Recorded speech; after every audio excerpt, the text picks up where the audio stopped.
हरे कृष्णा, राधे राधे दोस्तों। कैसे हैं आप सभी लोग। आशा करती हूँ कि आप सारे फ्रेंड्स बहुत ही ज़्यादा अच्छे होंगे। मैं भी बिल्कुल ठीक हूँ और आप सभी लोगों का मेरे चैनल इंडियन ब्लॉग विद शिखा में बहुत बहुत स्वागत है।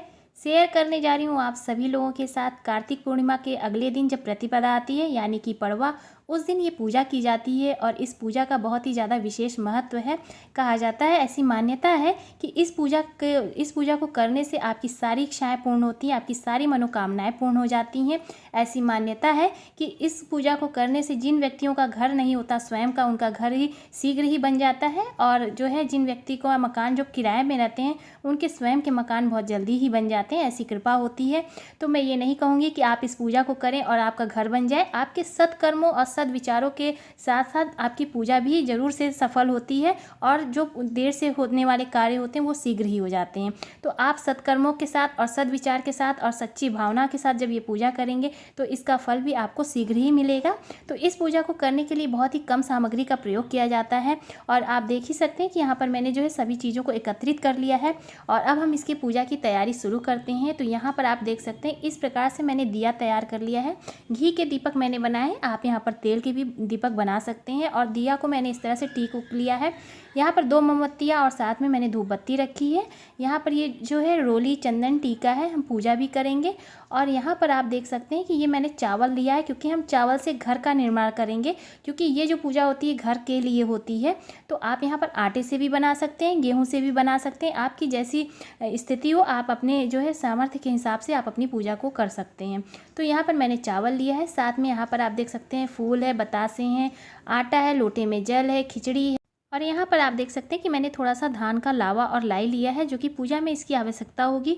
तो अब हम जो है सबसे पहले घर बनाना शुरू करेंगे। तो यहाँ पर मैंने एक चौकी बिछा ली है, उस पर मैंने लाल कपड़ा रखा है इस तरह से बिछाकर, और ये मैं जो है अपने पूजा के मंदिर के पास ही बना रही हूँ।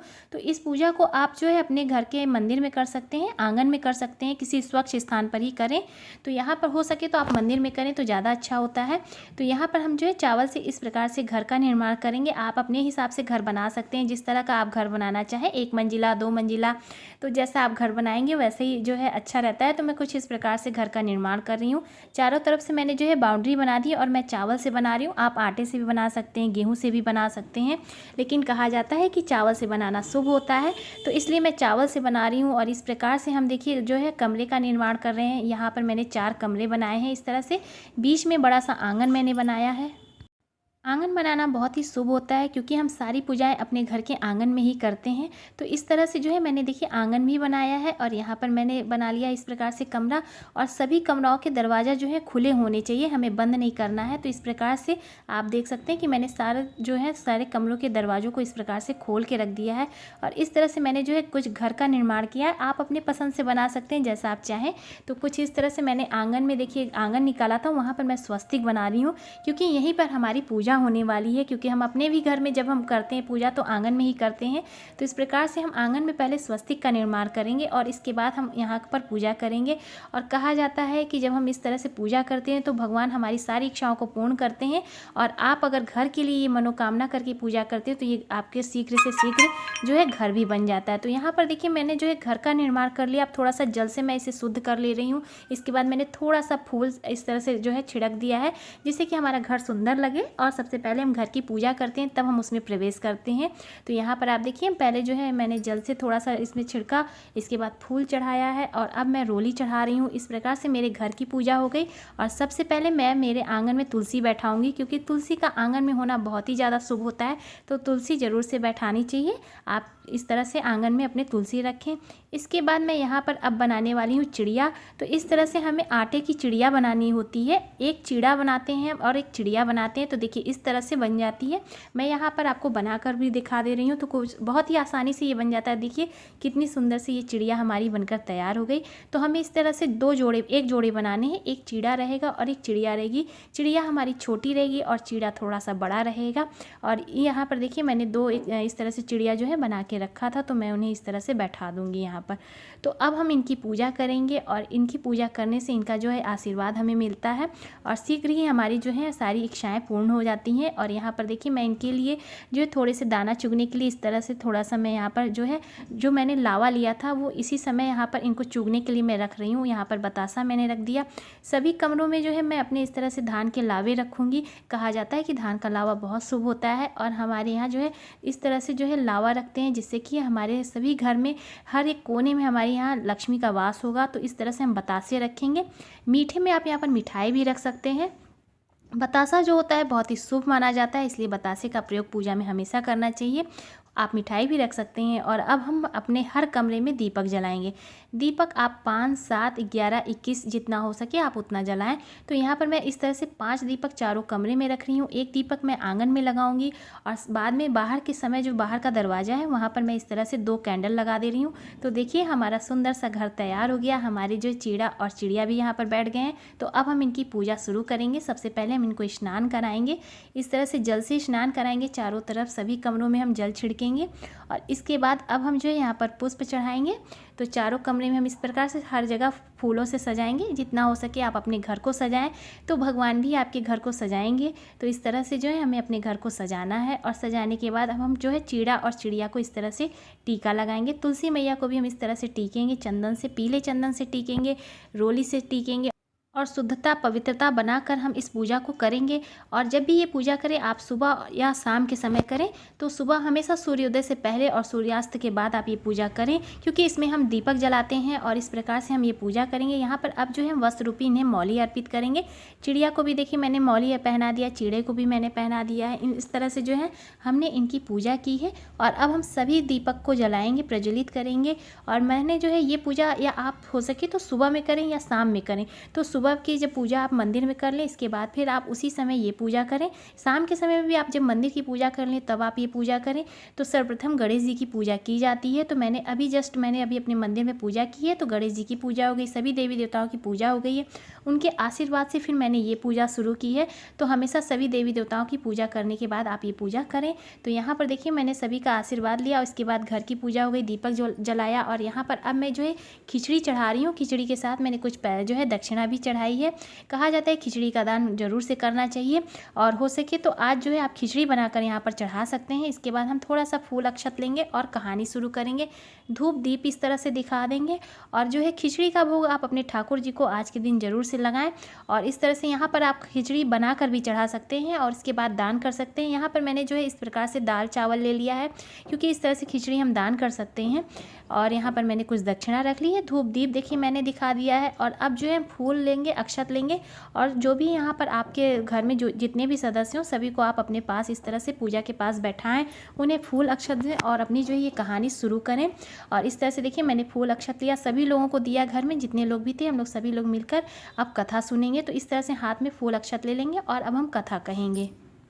बोलिए विष्णु भगवान की जय। एक समय की बात है, 4 चिड़िया रहती थी। चारों एक पेड़ पर रहती थी और चारों ही पक्की सहेलियां थीं। कार्तिक शुरू होने से पहले एक चिड़िया ने 2 औरतों को बातें करते हुए सुना। दोनों औरतें कार्तिक स्नान, व्रत, नियम, फल के बारे में चर्चाएं कर रही थीं। चिड़िया को सुनकर बहुत अच्छा लगा और उसने अपनी सहेलियों को कार्तिक स्नान के लिए तैयार कर लिया। चारों चिड़िया अब गंगा के किनारे रहने लगी, एक पेड़ पर, और गंगा में स्नान करती और पूजन व्रत करती। ऐसे करके पूरा कार्तिक का माह बीत गया और कार्तिक पूर्णिमा आई। कार्तिक पूर्णिमा के अगले दिन चारों चिड़िया ने यानी कि प्रतिपदा के दिन खिचड़ी बनाने के लिए चारों चावल, दाल, घी लेकर आई और खिचड़ी बनाई। खिचड़ी बनाने के बाद चारों ने विचार किया कि चलो पहले स्नान करके आते हैं, इसके बाद खिचड़ी खाते हैं। चारों स्नान करने चलेंगे। इसके बाद पहली चिड़िया आई, उसने देखा कि बाकी की चिड़िया नहीं आई हैं और उसे भूख भी बहुत तेज़ से लगी थी। तो उसने जो है खिचड़ी का भाप खा लिया और जाकर सो गई। इसके बाद दूसरी चिड़िया आई, उसने जो है खिचड़ी का पानी पी लिया, इसके बाद जाकर सो गई। तीसरी चिड़िया आई, उसने जो है खिचड़ी खा लिया और इसके बाद वो भी जाकर सो गई। चौथी चिड़िया आई कि देखा सभी लोग सो रही हैं, तो उसने खिचड़ी की खुरचन खाई और इसके बाद जाकर सो गई। चारों चिड़ियाओं की मृत्यु हो गई और चारों ने फिर से जन्म लिया। पहली चिड़िया जिसने कि खिचड़ी की भाप खाई थी वह राजकुमारी बनी राजा के घर, और दूसरी चिड़िया जिसने कि चावल का खिचड़ी का पानी पिया था वह कुम्हार के घर कुम्हार की बेटी बनी, और तीसरी चिड़िया जिसने कि खिचड़ी खाई थी वह ब्राह्मण की बेटी बनी, और चौथी चिड़िया जिसने कि खुरचन खाई थी वह राजा के घर हथनी बनी। कुम्हार की बेटी जो है वह राजा के यहाँ दासी बनी, और ब्राह्मण की बेटी जो है राजकुमारी की सहेली बनी। इस प्रकार से चारों साथ में रहती थी और चारों सहेलियाँ थीं। राजकुमारी को अपने पूर्व जन्म की सारी बातें याद थीं। राजा ने राजकुमारी की शादी की। इसके बाद विदाई के समय जब राजकुमारी नहीं जा रही थी तो राजा ने पूछा, बेटा तुम्हें क्या चाहिए? तो राजकुमारी ने बोला, पिताजी मुझे मेरी दासी और मेरी सहेली मुझे साथ में ले जानी है। तो राजा ने बोला, ठीक है उन्हें ले जाओ। इसके बाद फिर भी राजकुमारी नहीं जा रही थी। फिर राजा ने पूछा, अब तुम्हें क्या चाहिए? तो राजकुमारी ने कहा, पिताजी मुझे मेरी हथनी भी चाहिए, मैं अपनी हथनी को भी लेकर जाऊँगी। तो राजा ने बोला, ठीक है। दासों को भेजा और बोला हथनी को लेकर आओ। दास गए हथनी को लेने और हथनी उठ ही नहीं रही थी। तब राजकुमारी भी गई और बोला कि मैं अपनी हथनी से बात करूंगी। राजकुमारी हथनी के पास गई और उसके कान में अपने पूर्व जन्म की सारी बातों को कही। हथनी जो है उठकर खड़ी हो गई। राजा भी उठकर खड़े हुए और बोले और तलवार निकाली और बोला, तुम कौन हो जो कि तुम्हारी बात ये हथनी सुन रही थी? तुम हथनी के कान में क्या बोल रही थी? और सच्ची सच्ची बताओ, नहीं तो मैं तुम्हारा जो है गला काट दूंगा। राजकुमारी ने राजकुमार को अपने सारे पूर्व जन्म की सारी बातें बता दी। राजा बोला कि कार्तिक नहाने का इतना फल होता है कि चिड़िया को मनुष्य की योनि मिल जाए, तो हम भी इस वर्ष जोड़े से कार्तिक गंगा में स्नान करेंगे और खूब धन दान पुण्य करेंगे। राजकुमार और राजकुमारी ने जोड़े से स्नान किया। इसके फलस्वरूप इस लोक के सभी सुखों को भोगने के पश्चात उन्हें वैकुंठ की प्राप्ति हुई। हे ठाकुर जी महाराज, जैसे आपने राजकुमार और राजकुमारी को वैकुंठ में वास दिया है, वैसे ही इस कहानी को कहने और सुनने वाले के ऊपर अपनी कृपा दृष्टि सदैव बनाए रखें। बोलिए विष्णु भगवान की जय, बोलिए तुलसी मैया की जय।